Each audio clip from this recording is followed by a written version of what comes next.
You know.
What's up? What's up? What is up?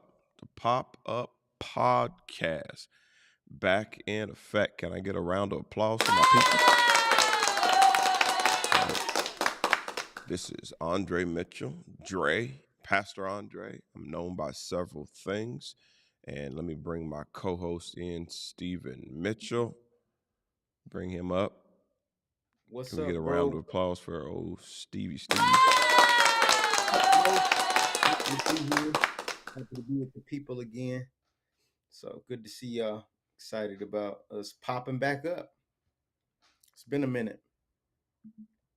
It's been a minute. Can you hear me? Yeah, it has. It's been a minute since we've come together and convened and talked. So, what's new in your space? What's new in your world?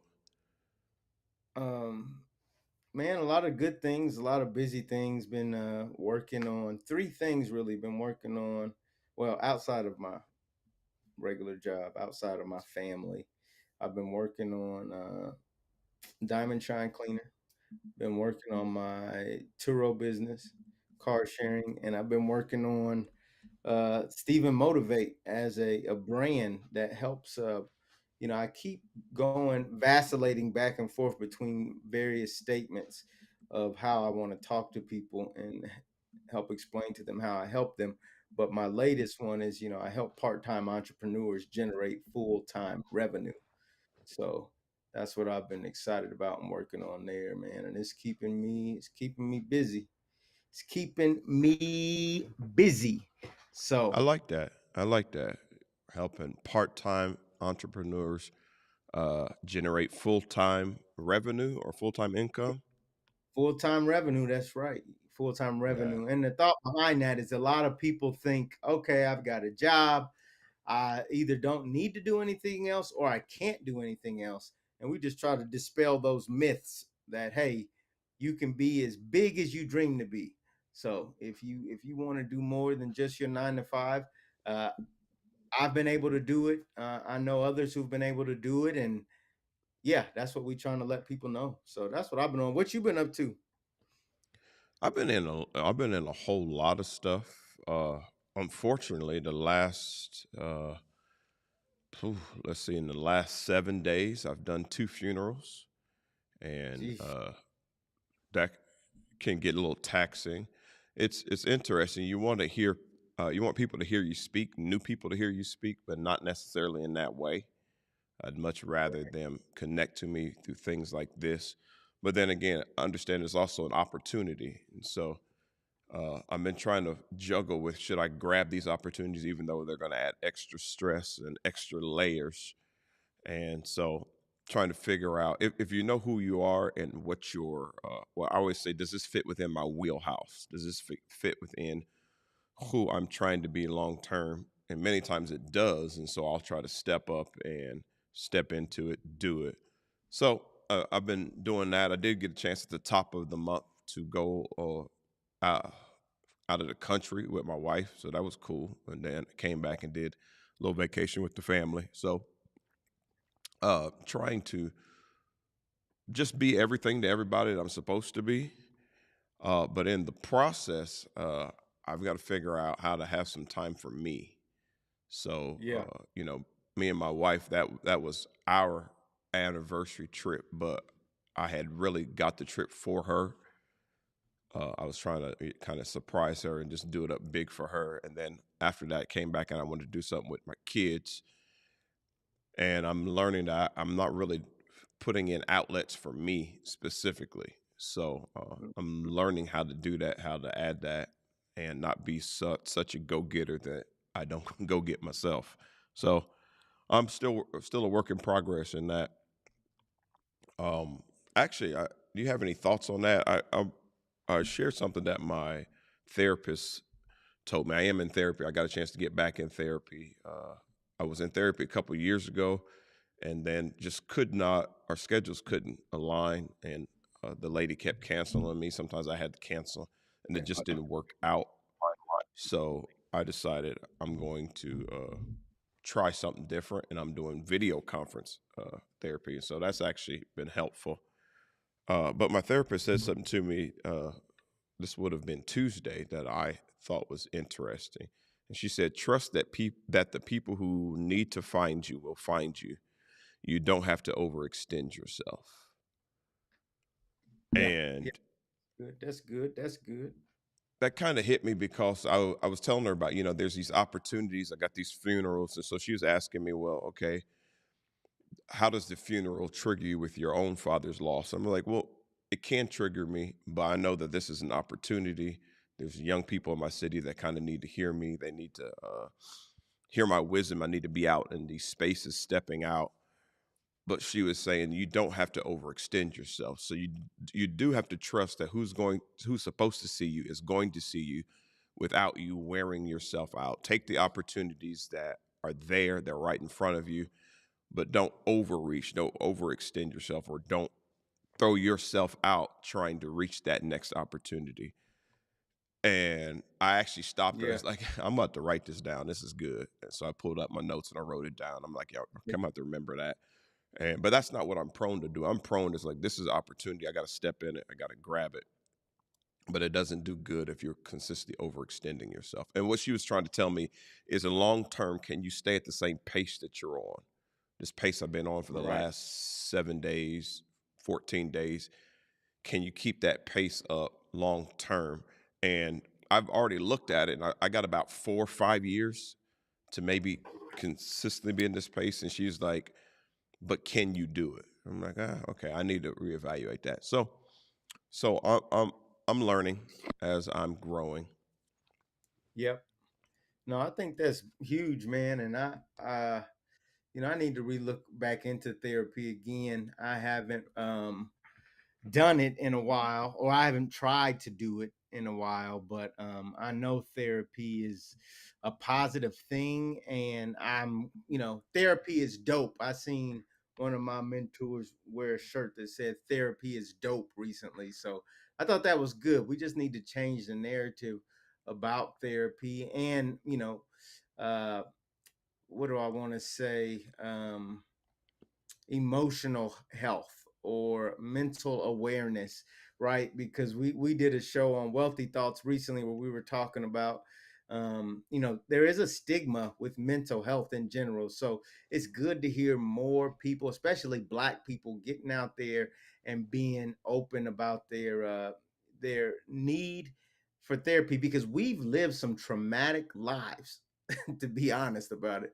We've black people as a whole, we don't I don't we don't know it, but even in corporate world, even in 9 to 5 jobs, even in school, college settings, and even some churches, you have to do, especially us, we've had to, what I heard somebody's call code switching, where I got to talk this language, and then I got to talk Mm. this other language, and I got to make sure you're comfortable with me, or versus you ever having to make sure I'm comfortable with you.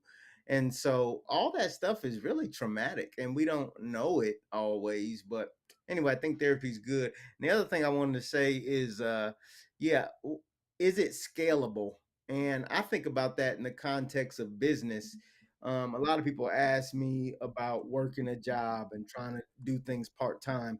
And I always say this, one of the best things about it is that you end up finding other people to work through, finding people to work for you, or you working through them. And the best thing about that, that model is more scalable than me doing everything myself. And while it's costly, I'm spending money, and sometimes it feels like I'm almost blowing money. But I also know I'm planting those seeds because I can't do everything myself. And I do a lot of things, and I certainly need to, and I know you do a ton of things as well. So I certainly need to look at therapy. But I think that question for everybody is, okay, is what I'm doing scalable? And it's not that you don't need to start at scale, but at some point you need to ask yourself, is this scalable? If I, can I do this, like you said, for uh, the next decade? If not, start to step back and think, okay, what do I need to put in place to make this more scalable, um, in a way where people aren't as reliant upon me? And that is hard work, to not do stuff yourself when you Hmm. know how to, the way you want it done. And frankly, you can do it for less expense in the short term, both time and money. It's hard to try to force yourself to get work done through others, but I'm trusting that is the best thing to do, because I think it's going to make some of the things I'm doing, and probably good for you as well, some of the stuff you're doing, more scalable, right? How Yeah, can that I still get you a pastor to preach your funeral? But look, I can't preach 9 funerals, in 9 weeks. It's not good for my health. yeah, that's I want to touch on the last thing you said and also back up something going back to the whole trauma thing. But just as developing leaders and becoming leaders, one of the things that great leaders do, they learn how to delegate. They learn how to delineate and delegate, and they learn how to raise up and develop people. So they're delineating, they're delegating, and they're developing. But that's hard work. It's easier to do it yourself sometimes, but doing it yourself is not scalable. It's not wise long term. And in many cases, I'll take it and break it down to something more home oriented, because a lot of people think when you think of leadership, you always think of a big position. But if you're a parent, you're a leader. If Right. you're a mom, a single mom, you are a leader. And so sometimes you want the dishes done, but they're going to make a mess doing the dishes, and you just rather do it yourself. But sometimes you have to train them. No, you're going to do the dishes. You're going to take out the trash. You're going to do this. And you have to deal with the frustration of trying to develop them, because long term, when they become a little older, you're going to need that help. And there's going to be times where you're not going to want to do it. And I've been trying to do that with my children. You get in a situation where you want them to be better off than you were, and so you do a lot for them. But sometimes you realize you're doing too much. And I noticed I was going by the trash and taking out the trash a lot. And I'm like, I got 14, 15-year-old boys in my house. Why am I doing the trash? Why am I Right. paying for the mortgage and doing the trash? I'm just used to it, And I was like, no, y'all get up, get off the video game, and come down here and do the trash. Now, the time it took for me to wake them up and make them do it, I could have done it myself. But what I've been developing them the way they need to be developed. So I'm learning that that's important. But it's very difficult for go getters and doers to actually uh, delegate. And so that's something to learn. But going back to Yeah. that conversation about trauma, there was a study about the Holocaust survivors and how they actually studied their DNA and seen that the trauma could actually be traced in their DNA, in the future generations' DNA, people who had not actually been in the Holocaust, but that the trauma is passed on through the actual DNA. And Yeah. so, someone was curious if this could happen in a horrible time like the Holocaust, but a short period of time as compared to slavery. They wanted to go Right. back and look at African Americans, and they seen the same thing, that we're carrying trauma. And so just living life can be traumatic, no matter what skin color you are, ethnicity, gender identity, whatever. It can be traumatic. And sometimes you're carrying those things, and you have to find a way of decompressing and pressing through is always something we've been taught, but sometimes you don't need to press through. You need to stop and evaluate, take some inventory, and yeah, maybe my what I'm doing it out of trauma, or out of for me, one of the things that I have, that I've learned, I have what they call a fear of rejection. So this even goes back to the leadership thing. Sometimes the reason why I don't delegate is because I don't want to ask, because I have that innate feeling that they're going to say no. So it's just better for me, instead of going through all that, I just do it myself instead of having to Yeah. ask somebody to help. But when you deal with the root of that, that's a traumatic thing. That's probably growing up in a strict household where everything was no, no, no, no. Like, hey, Dad, I want some Jordans. No.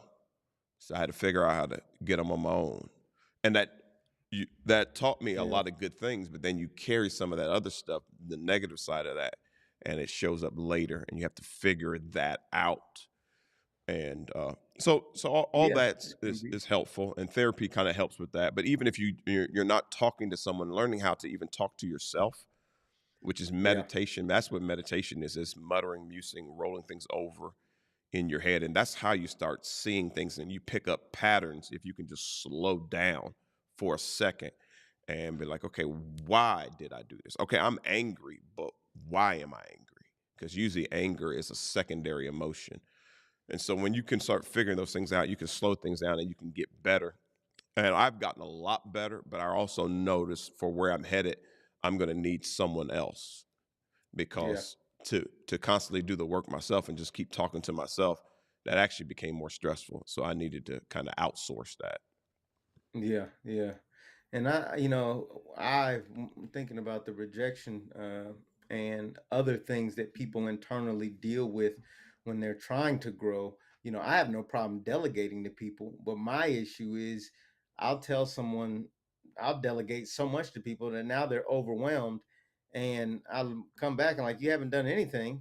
It's like, you freaking overwhelmed me. You gave me 37 things to do, and I'm stuck now. And it's like, oh, that's not good leadership either.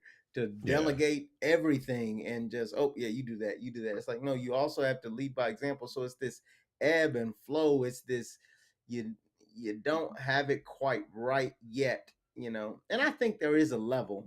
Um, I was listening to a guy, Donald Miller, yesterday, and he was talking about how he built this $3 million organization, and somebody gave him the advice. He says you need to professionalize your organization, and that's what's going to take you to the next level. And so I think there is a level where you hit a certain level of professionalism where you're dealing with folks that have experience handling things and can figure things out and take initiative, and they don't need as much direction, and they're not as afraid to move.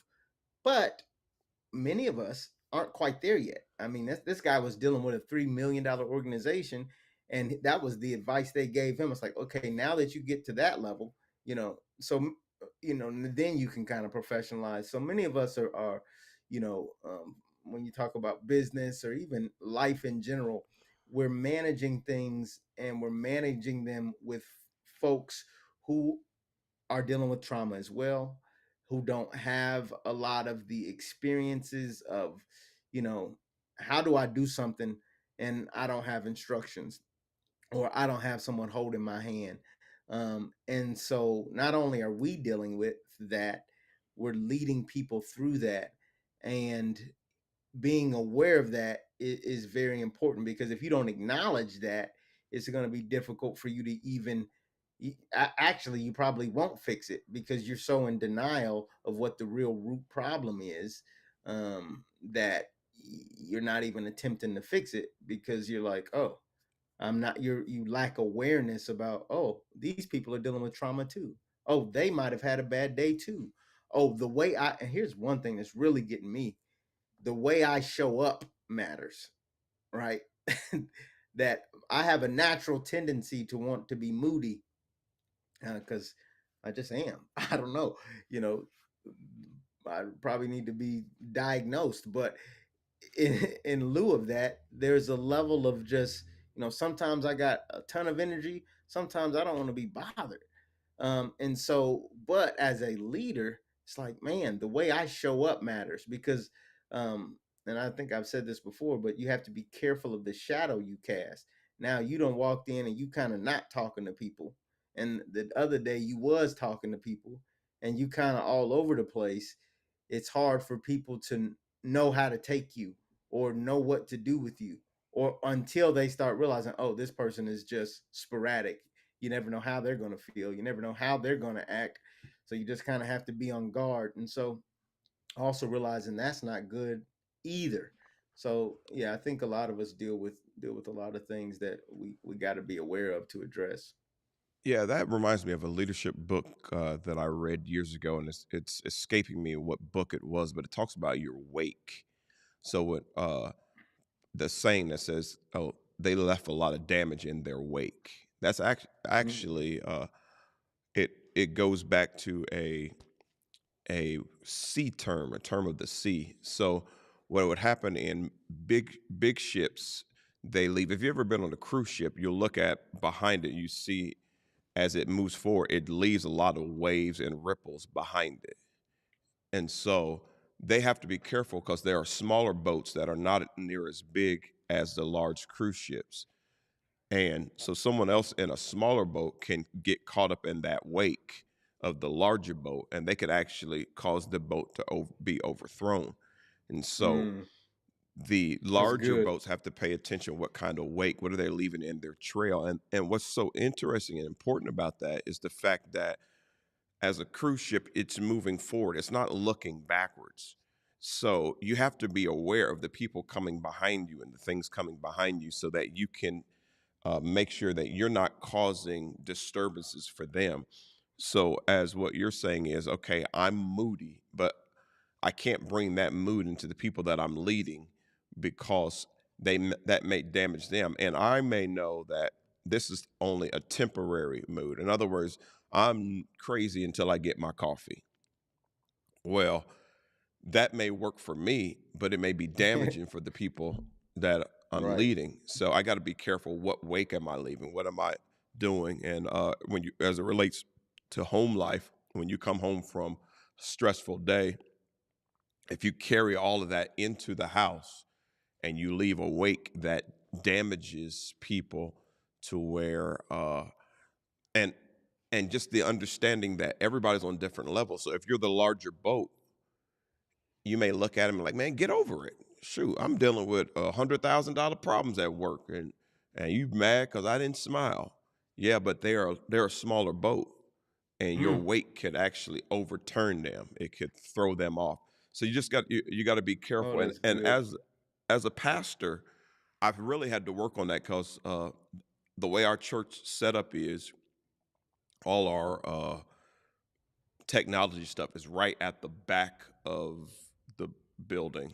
So I come right in and I get to working on that. And so whenever something is going wrong, when people start coming in the door, they're looking, hey, pastor. And I'm frustrated because I'm like, we got 10 minutes and I don't know if we're going to be able to go live.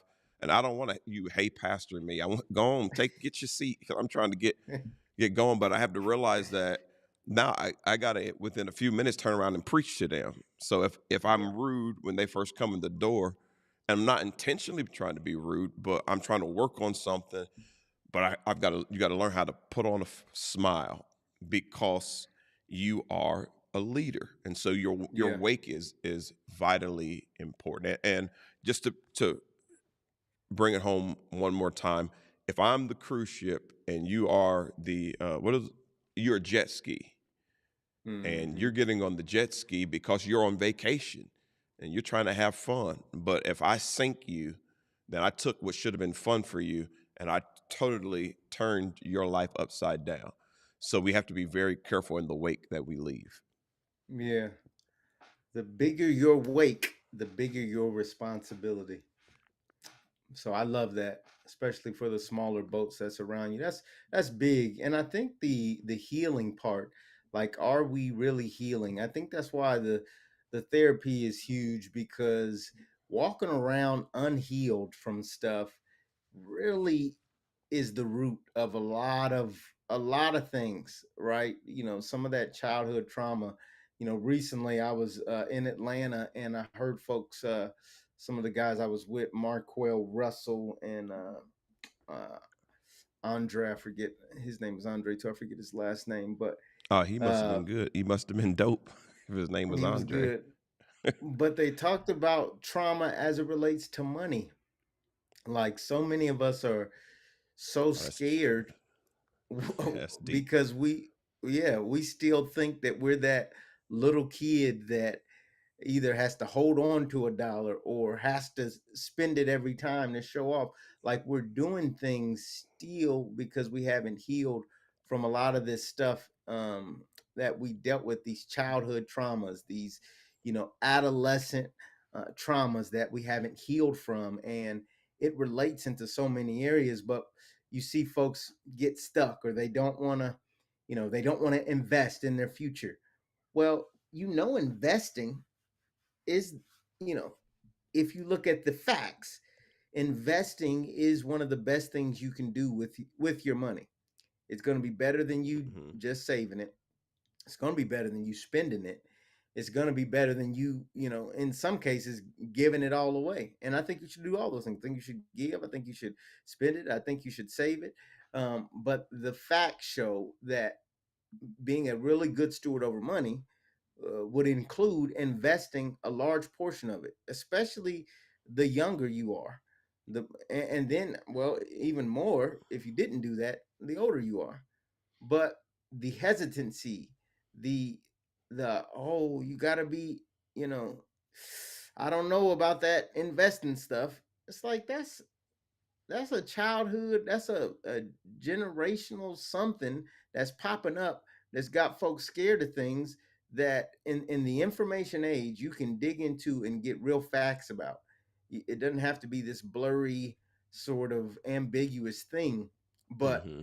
if you got money trauma, if you've been hearing things, in your home when you were a kid, that, oh, we got to be watchful, we can't do that, and it's always you're just basically timid and scared, then that's showing Hmm. up in your adult decisions, because we have not addressed it and not really healed from that, so we can walk around here free, like we are who God says we are, and Yeah. moving on that basis. I think about that because I had a friend of mine who was talking to me about just something else that wasn't necessary. Well, I guess it's somewhat money related, but they were just saying that like if I don't know how to do something, I usually avoid it. So Mm, they were missing out on something because they kept every time they kept coming to it, it's like I don't know how to do it. Like there's some forms that they were going to have to fill out, and then they look at the mm, form and there's like I don't know where to start. I don't know how to do it, and so they kept putting it off. But now he's doing it and starting to see like, man, I should have done this a long time ago because this is actually it's going to bring some money my way. But I didn't know how to do it. But then as you were talking, I'm thinking that there's nothing that you come in the world knowing how to do. You have to learn everything. So why exactly. why is it that when we get older because we don't know how to do it, then that makes us shrink back? But babies don't know how to walk, they don't know how to talk, they don't know how to feed themselves. You didn't come here with any of that. You had to learn it. So the idea that not knowing should stop you from doing something, that's really a total backwards idea. But the older we get, the more we get set in that. Like I always tease my mom, she would like come set my TV so I can do this. And I was like, well, you got it right there. Well, I don't know how to do it. And I'm like, is that a good excuse for me to come from my house to your house to do this for you. So I always try to show her how to. So now she'll Hmm. call me and she'll be like, okay, I remember you told me such and I got this far, but it's still not doing it. And we'll walk through the steps. Oh, and then she's happy and then she hangs up. I got it. You ain't got to tell me no more. Because she realized it was right within her fingertips.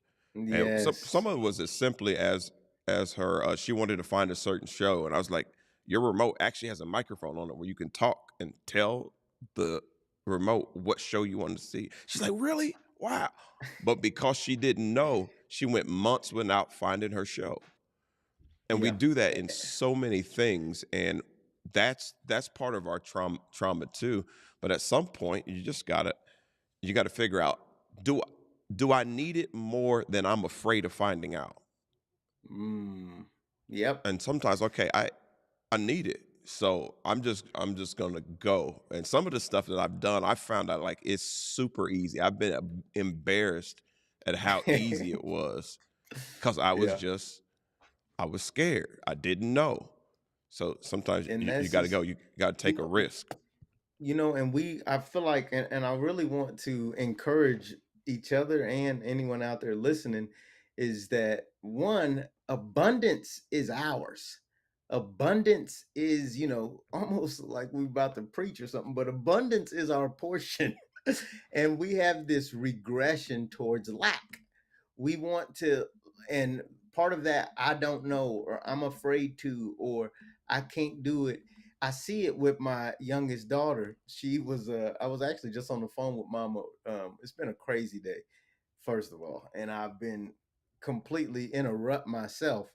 But I was talking to mama, and my youngest daughter was picked up, she went in the pantry and grabbed some bottles. Now she ain't supposed to be drinking. These ain't even bottles she can drink no more. But she just gnawing on it and playing with it because there is a comfort in being a baby, right? There is a comfort in when you couldn't do stuff for yourself. And now that we're forcing her, like, no, life is abundant. You actually can do a lot yourself. You actually can eat as much as you can grab, so to speak. You don't have to wait on me anymore, in some instances. But you get my point that we like to regress towards lack, and it doesn't seem like lack, right? It's like, oh, I don't want to do that, or I don't know how to do it. But typically there are instructions somewhere that will tell you Yeah. how to do it. That will, and what is that? If there's something you don't know, and you start to learn it, then you now know the thing you didn't know. That to me represents abundance. Like, there's more than enough knowledge out there. There's more than enough ways out there for you. But this sort of slithering back into, well, I just don't know. Well, that is, it's a comfort zone, and all growth happens outside of the comfort zone. And so, I mean, if nobody else you know says anything to you or our listeners this week, this weekend, even remember that abundance is like our portion. Abundance is our mandate, right? The edict from God, for those of us who believe in God, it's abundance. It's Be fruit. I mean, everything. the first command was be fruitful and multiply, Yes. How not can be you do scared, that? not to be scared and hold back. And I've been reading so much of because I've started my Bible in a year thing again, and that's a whole nother story. But finally got through last year, where I had stopped reading the Bible on purpose and was, mad at God and everything else. Finally got out of that rut, got How back did that into work the out for you? it, it it How was did that mad at God work out for you? it didn't really. It was just it's weird because even during that mad at God period, it's like I felt like God started doing more stuff that I never realized. And then it was like, it also, I went through a lot of tough things, and it was like, wow, I really need my faith here. I really need belief. And so Hmm. not having it was like, oh, this is stupid. I could, why would I, again, it's that lack mindset. or maybe there isn't a God, or maybe I hate this, just anything that can make you like that, like you said, that anger, that sort of restrictiveness is really just a lack mindset. And I was reading Genesis, and as you read through, a lot of the scriptures that a lot of us believe, you see in there abundance. You see in there, um, just like there is abundance out there for us. And it's like, and I heard Myron Golden saying this the other day, and that's probably why it's so fresh on my mind. He was talking about the Garden of Eden, and he's like, what does the Bible say? You got all these gardens you can have, all these trees in the garden, you can have whatever you want. But then this liar comes and say, "Oh no, you really want this one tree." So you mean you have everything, you have abundance, but this lie comes and tries to tell you that, oh, this thing that you don't have, this one thing is the thing that you really want. And so it's like this idea, even back in the Garden of Eden, that's displayed. It's like, let's let's go to the thing we don't have. Let's like regress to one thing when we have everything.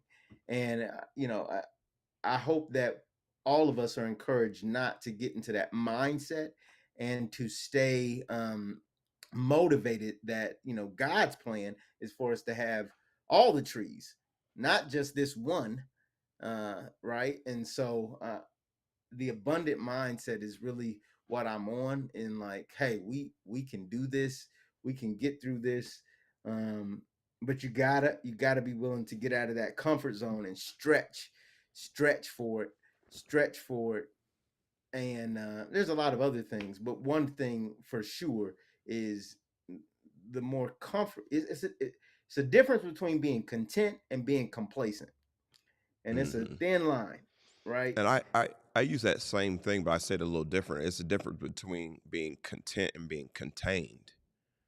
Your Mm, contentment should never contain you. In other words, you don't want to put a lid just because I'm content in my 4-bedroom house doesn't mean I'm contained to where I can't buy a property that I could rent out later on.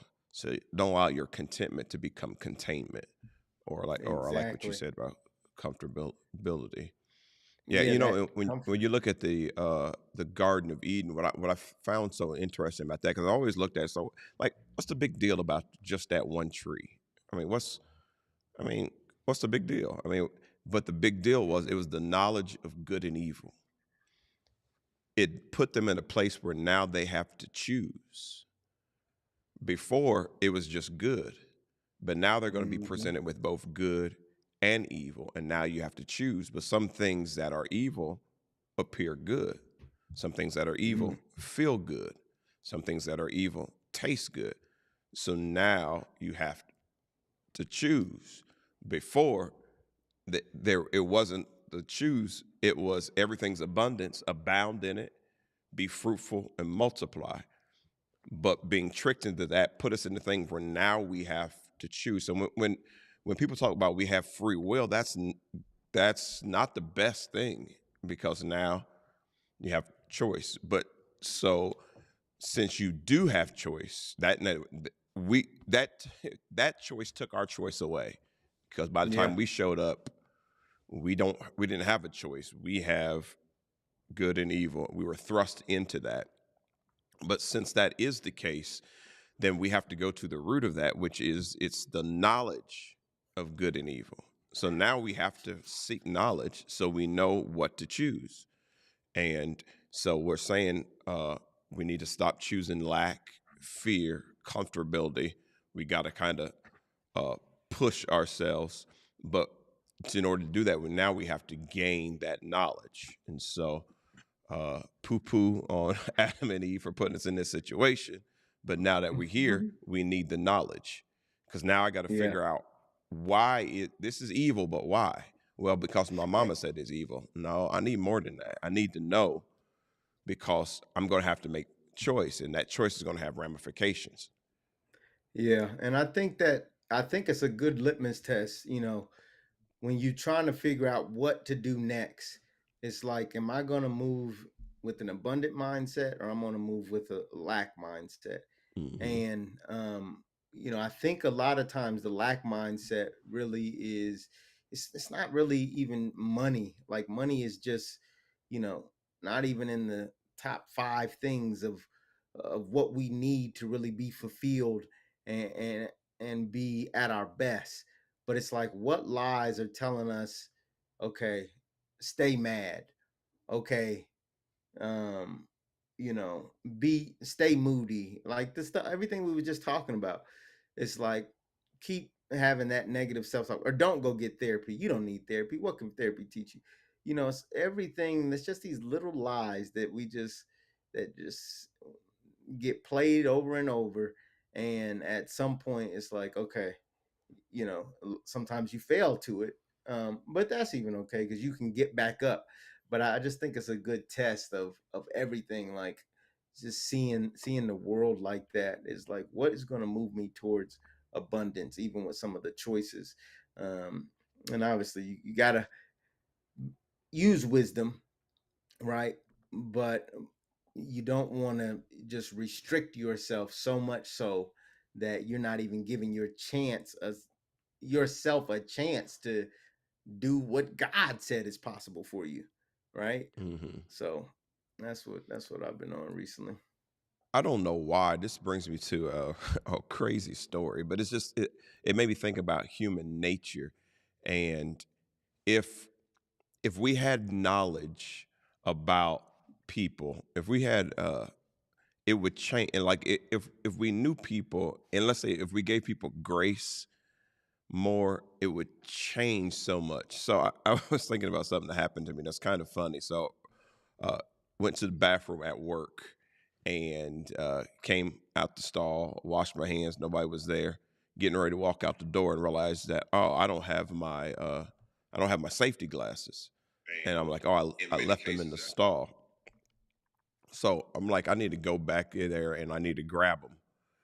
So I grab them, but when I'm coming out the stall, another person is coming in. And immediately I'm like, if I don't go wash my hands again, it's gonna look like I just came straight out the stall and walk right out. And so I'm like, I went and washed my hands again, not because I needed it, but because I don't want this person to think that I'm dirty or whatever. But what's funny about it is I didn't have the confidence to just do it because I was afraid of what it would look like. Because people don't give you the benefit of the doubt. They don't think because you don't have the information. So there's two things that brings it up is that when you don't know something about someone or a person doesn't know something about you, sometimes you have to go the extra mile. Sometimes you have to do things so that you're not putting something out there that is negative unnecessarily. So my hands were clean, but I went the extra step because I was concerned about how it was perceived. But part of that is wisdom. But on the other end, if it was somebody that I knew, I could be like, hey, my hands is clean. I promise. I just left that. I had to go grab that real quick. So I'm thinking of it on two ways. Is just how we are perceived is it greatly important. But if you do life with people, there are certain things that don't have to be explained because they can trust the person you are. So if it looks like I'm spending a lot of money to make money, then I can trust, well, this person has an abundance mindset. So I'm going to trust the process. I'm going to trust what they're doing. It's a risk. They're taking a risk, but I know them. But then there's the other side where like I'm so quick to talk about people I don't know. Man, I don't know what Steven doing. He crazy. So I don't know if you could make sense Well, I out of got that. my connection was messing up, but I have a story that I didn't even fully hear your story, but I got a quick story about. I was in Miami and I was at this, mastermind conference thing, and I was in the bathroom washing my hands, and then I saw a guy come out of the stall and go straight out the door. But the guy was like a server. We were at a hotel restaurant, and he was like one of the head servers, or like, how the hotels have those like, I don't know, chief coordinators of everything that's going on. And so I kept looking at him every time I seen him, and I'm like, I gotta address this dude. This is disgusting. This dude is helping us with the food. Is he crazy? So I go up to him. I said, "Hey, man," I said, "I was in the bathroom. Did you not wash your hands?" And I'm like, you know how when you get angry, like you get them little angry feelings start rising up in you. And he was like, English. You know, we were in Miami, so his English was okay, but he was, I mean, his English was fine, but you could tell he had like a little accent. He was like, "No, no, it's like in the stall. I washed in." And I was like, "Oh, okay." And I didn't believe him. I'm like, "Yeah, I caught you and I addressed you on it. Now what?" I go Yeah. back into the bathroom inside the stall, which I hadn't. Well, I don't see it frequently. I guess I had seen it before, but inside the stall there was another a sink, and so I'm like, "Oh, this dude probably did wash his hands, and I didn't even know it." And I done went off on him, and we at this mastermind, and we supposed to be like people of God, and I'm going off. You tr- And you- so I had to go back and apologize to him, like, "Man, my bad. I apologize. I didn't know that you. I thought you were serving food with dirty hands." yeah, But it's that's life, and so we're quick to judge people, but sometimes you have a right to judge because that person's going to serve you. But sometimes we don't give people the same grace that we wish someone would give to us. So, like, had you to do it over again, you maybe would have approached them in a different way or done some right, investigation. And so, all those things are important. But Stephen Covey tells a story similar that I think will help tie it in because that's that's kind of a crass story that both of us are telling. But he tells a story of being on the subway where there's this father with about 4 or 5 kids on the subway, and they just are kind of running wild, and he's not doing anything. He's just sitting there looking, and like I can't remember if Stephen Covey was talking about himself or someone else. I can't remember the vantage point, but basically the person was just like they had got fed up. It was like, dude, are you going to get your kids? Don't you see them just running up and down? You're sitting here and you're doing nothing. And the guy was like, yeah, I'm sorry. Uh, my wife, their mother just died, and I'm sitting here trying to figure out a way to tell them mm, that mama's gone, and I just don't know what to do. So I've just kind of been letting them go. And Stephen Covey's point was when new information enters in, it changes how you see the same situation. The kids were still mm, doing what they were doing, but that new information makes you see oh, I see it from his perspective now. He is not just a negligent father. He's sitting here with a horrible situation. And that's another thing about abundance, getting back to the topic. Abundance is willing to say, not everything I see is not what I see. There may be an abundance of information I need to get before I jump to this mm. conclusion. I That's need to find out what's going on. And because things will look a certain way, just like it looked like I walked out of the stalls and didn't wash my hands. It looked like that guy walked out of the stall and didn't wash his hands. But with more information, you're able to see another side. And same thing with this guy in the subway.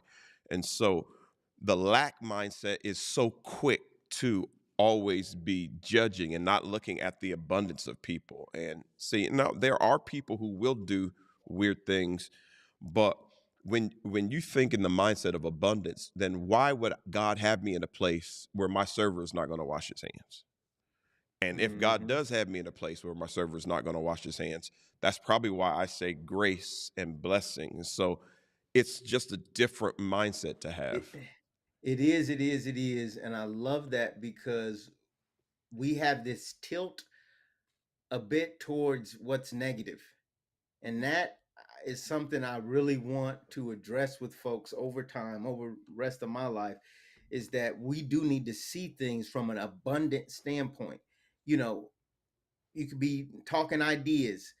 Oh, I don't think that'll work. Oh, ain't somebody already doing that? Oh, that you really think you could do that? And here's what I like. PD said this recently. He was like, much the funny thing about Christians is we almost think humility is like this thing where we sink, and again we all weak and sad and got our head down. But he said much of what we learned about Jesus, we learned it because he said it about himself. So think about that. Much of what we know about Jesus is because he said it about himself. So if we're supposed to be like Jesus, we can't be coming, to situations not really knowing who we are, and also being afraid of, what other people are going to say about us. There has to be this mindset of, okay, this is who I am. And even what you said earlier, gosh, I can't remember, but when you first opened up, there was something you said that made me think about this, of what God has for me is for me, or something of that nature. Uh, it's like there's a thin line, right? One, we've got to be confident and abundant enough to introduce ourselves the right way. We talked about that before, and not Hmm. sabotage our own selves.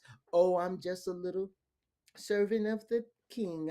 It's just, you don't even introduce yourself with any strength, any confidence, any Yeah. vigor. Like, Jesus himself, he told you about himself, and he did it confidently, and he ticked people off. So there are levels to this, right? And there are situations, and you have to use wisdom. But when we see things abundantly, also, it's like, even if somebody don't understand me, I trust that the people who need to understand what I said do understand it. And I'm not going to be sitting here trying to apologize for everything that I do, because who needed to hear it from me heard it, and I'm moving on to something else. I ain't got time to sit here and explain myself to everybody. And, oh, no, I didn't mean it like that.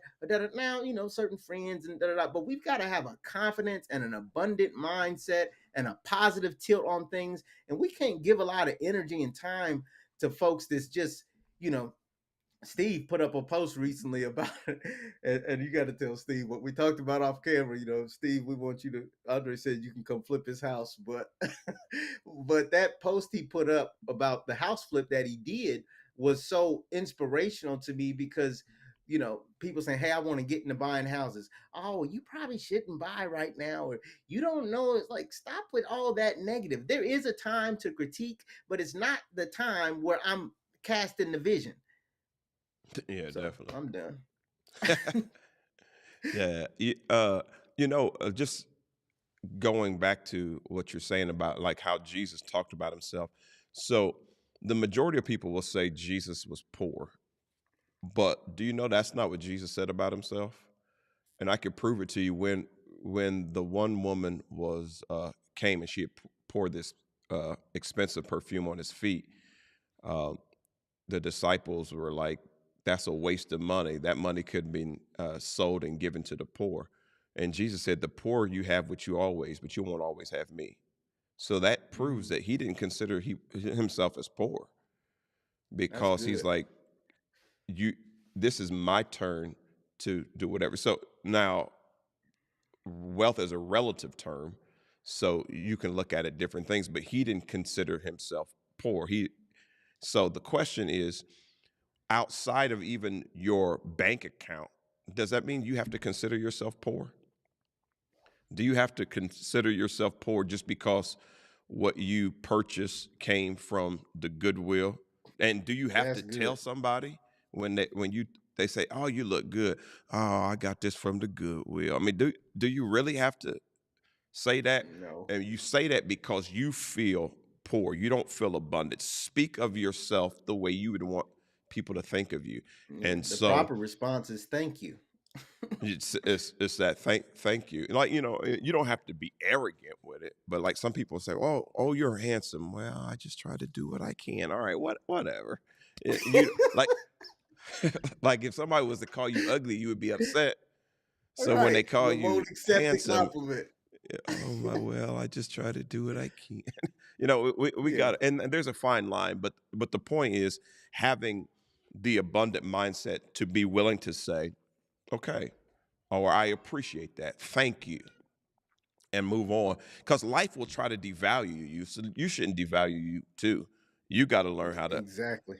how to have that, and so that's good. It's another funny thing that now it. I don't have time to get into it, but the first five books of the law are attributed to Moses. We know that Moses died at a certain time, so some of the things couldn't all have been him. Some of because it talks about his death. So somebody else had to write some of that. But a portion in the Torah, it calls Moses the meekest man on the earth. But if Moses was the author, he he was not shy. He's like, hey, I'm the meekest man on the earth. And like, God is that told me really I'm the meekest out here. is that really meek? But sometimes it is. Just to Yeah. be honest about who you are. And when you are a gifted person, you'll realize that everybody can't do what you can do. And your giftedness is at a level that everyone does not have. And so sometimes you just have to embrace the fact that you're gifted. People say, there's no way I could do what you could do. You don't have to be like, shoot, ain't you right? Ain't no way you could do what I could do. You don't have to be arrogant about it, but you ought to know what you bring to the table, to the point, not for the arrogant side, but to the point when someone is trying to devalue you and belittle you, like you're saying, like, nah, I don't have to take that. And even what you had said earlier, it takes me all the way back to the idea about the wake. When your wake is good, people can talk about you, but other people won't believe you because you have a track record. Yeah. Oh man, he's a jerk. He's not a jerk. He's focused. And maybe you Right. stepped in and you were about to break his focus, and he don't play that.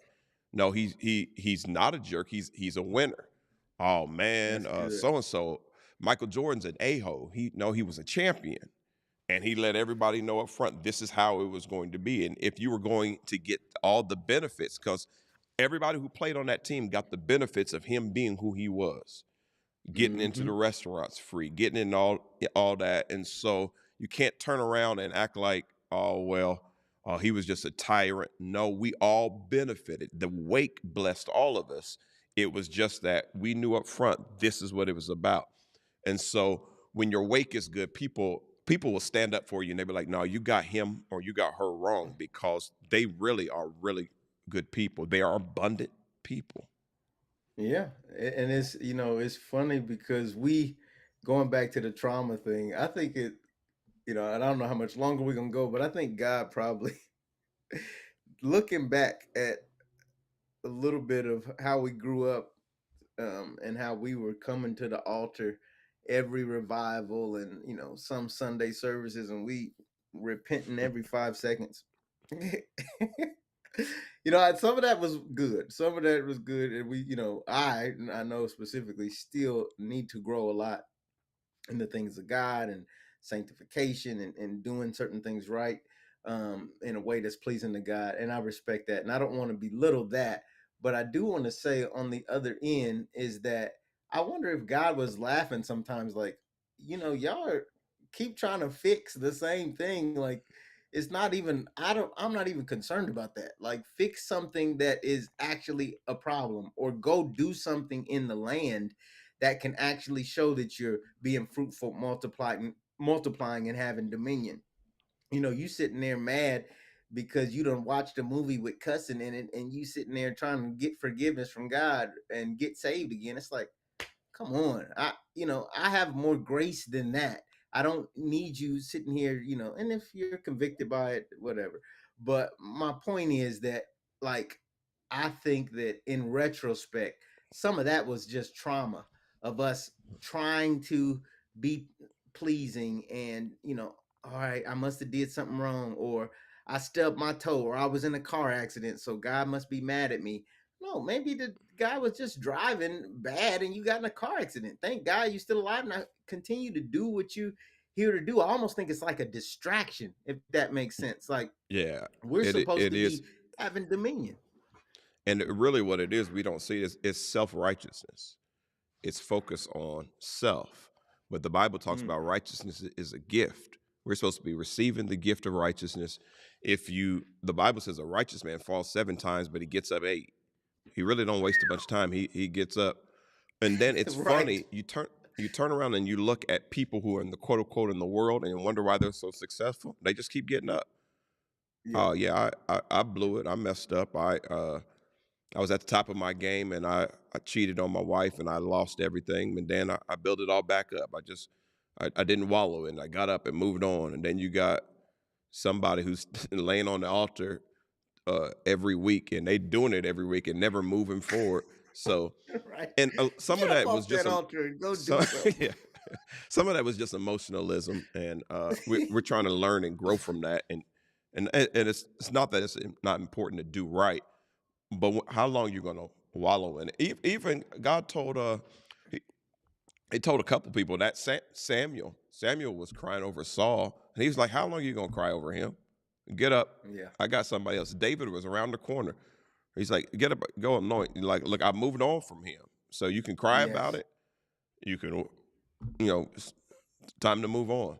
And Or you so can go we do got to what I have that. called you to do next. Yeah, we Yeah. got to have that same mindset and just get up, move forward. And that's abundance. The It abundance is. mindset is that if I stay in this place right here, okay, I'm in lack right now. I got to repent for how I got there. But if I just keep wallowing in that, and the scripture even says laying the foundation of repentance over and over and over, at some point you got to get up and act, and abundance will drive you to act. To because even it's scriptural. It says, "Be ye steadfast, immovable, always Always abounding abounding. in Yes. the work of the The Lord." work. So you're steadfast, you're solid, and you're immovable, but you're always abounding. You're moving toward that mindset of abundance. Yeah. And one thing I'll say is that I'm really big on business right now. Anybody who's paying attention to me knows that. And I heard something this past weekend is what I thought was great. They said a lot of the business that some of these folks are doing is really ministry disguised as business, because some folks are they tired of just going to church and getting back and hearing a good word, and you still ain't got no money in your bank account, you still ain't got no peace in your home, and you still arguing because you can't go on a nice vacation. And so I think business is a vehicle, when used correctly, to get us out into the economy, get us out into the marketplace. um, but as long as you stay at that altar 9 days out of 10, and you ain't, you can be in the altar in your mind, and always be recognizing that God is in control. But we got to get out and go do something, and that could be ministry. There is outside of the four walls. And I like the generation that I'm seeing coming up. A lot of young people, young black people. When I say young, I mean our age group, 40s, 50s, who 30s, that have the baton now, right? I praise Hmm. God for my mom and my dad and the positions they put me in, and how they succeeded and got us to new levels. And look what we can do now. Look at where we're at. Look at the reputation that you have. Look at the name that we have. Like, these things should not be, there is no disrespect in the fact that I'm about to say that we have the baton now. And it's, not to look back, oh, they didn't know. They did plenty. They did a great job. Many folks' parents have done a fantastic job given the circumstances. I think the mandate now is really for us who have the baton, who more, running the organizations, doing the stuff. It's, we're up. And so we've got to take this thing and run with it. And I'm excited about the people I see doing that and getting out there, believing in themselves, and investing in themselves, and really moving with that abundant mindset and attacking lack and lies at every angle. And so I'm excited about that. And I hope, you know, are we about to finish up? Yeah, yeah, we're close Okay. to a Well, little bit over the I'll say hour. my last words. I'm excited about the fact that people are connecting with like-minded people. I'm excited about y'all that are watching us now, because you could be watching Netflix, you could be watching Sports Center, the Shade Room, you could be on your phone, you could be doing a video game or something. There's so many things around us, but you have to be intentional about getting around the right people, so you can get this mindset and get encouraged and get this energy, this spirit of abundance around you. Not so somebody can just get an offering from you. I don't think we may not raise one tonight. We may raise one on the next one, but but not just It's for coming, that. It's coming, but more so for the fact that, look, there is abundance available for you in so many forms. we're in a generation of so many opportunities. Ah, there's so many. I was on a call earlier today. We were talking about writing a movie script using artificial intelligence. Like Yeah. we're just in a at a special time. And yeah, some of it's scary, but we ain't gonna sit there and be walking around with no scary mindset. Scared of what? We believe God. We got God on our side. What am I scared And of? and, and here's So something to bring up is that people are projecting recession, recession, recession. But some of the greatest inventions, uh, industry shifts came on the heels of recession. So don't see recession and get scared. All that means is money is changing hands, and that's what scares the folk who have it and hoard it. It's right. coming to another place, and so there was no such thing as content creators. It was Hollywood. You had to get Hollywood radio. You had to get everything from them. But now it's content Yep. creators. We are becoming owners.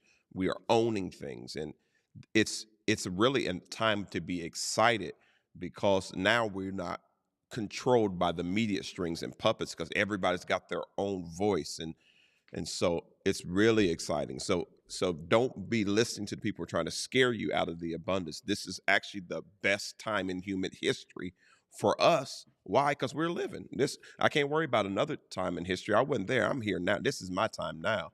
And yeah, I'm Absolutely. ready to carpe diem. I'm ready to seize the day. Anyway, I didn't mean to Seize it. interrupt you. No, but and look, the last thing I'll say is connect with me. Ask Stephen Motivate, connect with Andre. Subscribe to our YouTube channel. Subscribe, follow me on Instagram and all the social media platforms. Find me on Facebook. Because you need to be, I can't stress it enough. And I know I sound like a salesman, but I am, because I want to get you the solutions that you need. I want you to get this mindset, because I'm getting free from a lot of stuff. Like I'm getting free from this idea that I can't. And the thing about it, what sucks, I had a terrible day today, terrible day yesterday, because what, terrible in the sense that I'm going through one of those entrepreneurial valleys where stuff is tough. I got to figure out a lot of new stuff. It's stuff I ain't never done. God forbid, I got to read something. I got to learn a new skill in order to get to the thing. And it's stretching me and it's uncomfortable. And that's what, yes, uncomfortable situations feel terrible. But they also, on the other side of them, lead to more abundance and more growth. And, I'm praying for that, not only for myself, and not just abundance in money, abundance in wisdom, abundance in peace, abundance in time spent with your family and cherishing the moments you have now, like all of it, including money. And so connect with me. Go to my website. We just redid the website, stephenmotivate.com. Take a look at it. Let me know what you think about that. Because I'm just super excited about what's next. And I'm so excited because things went so bad that I'm starting to learn. Oh, like we used to talk about in church. Oh, the devil's fighting. The devil's don't like what's going down right now. The enemy of our lives is not happy that things are moving and shaking. And so I'm excited in spite of the challenges that I'm facing, because it's a sign that good things are happening now and are around the corner. So that's it for me. Yeah. With that being said, I want to bring this comment back up on the screen by Angela Davis. Thank you for everybody who's been commenting. I see all of you guys in here. It's beautiful. Um, but that opposition, opportunity, opportunity, opportunity. I like the fact that she Mm, chose two oppositions, but three opportunities, which shows me that the opportunity is going to outweigh the opposition. And it is that, and yes. but the opposition was first. She put the opposition first. So usually, you see the opposition and you want to quit, but the opposition is a sign that the opportunity is just around the corner. So you just got to outlast. So outlast the opposition to get to the opportunity. So And it's make beautiful. that This hand. this is time for just some hand claps. Woo! And we got to do our obligatory air horn. All right, so everything's down there. Pastor Andre Mitchell, Stephen Mitchell at Rev Andre M on all my social media.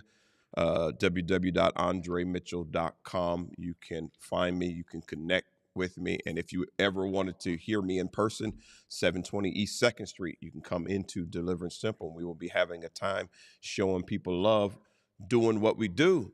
So we appreciate y'all. I think And do us it's one time. favor. Do us one favor. Do us one favor. If this helped you at all, if you enjoyed it at all, send it to one person. Find the button, whatever you're watching it on. You can. It's usually a share button somewhere. Copy the link, text it to somebody, send it to somebody on Facebook Messenger. If you enjoyed it, if you don't, then don't do that. But if you enjoyed it, send it to somebody else. Yeah, and let me say, we do this actually for you.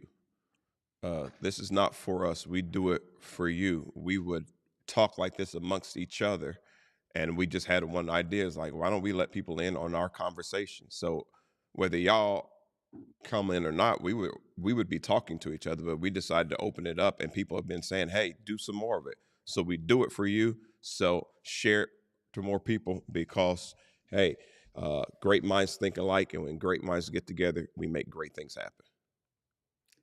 All That's right. right. Hey, Michael, I hope to see you soon. Maybe you can show up on your motorcycle and come through and visit us. All right, we about to holla. Appreciate, love you all. Lynn, Jamie, Kelly, Michael, Angela, Jocelyn, Thank y'all. everybody. We appreciate you. Jesse. We got to Thank go y'all. though. Peace.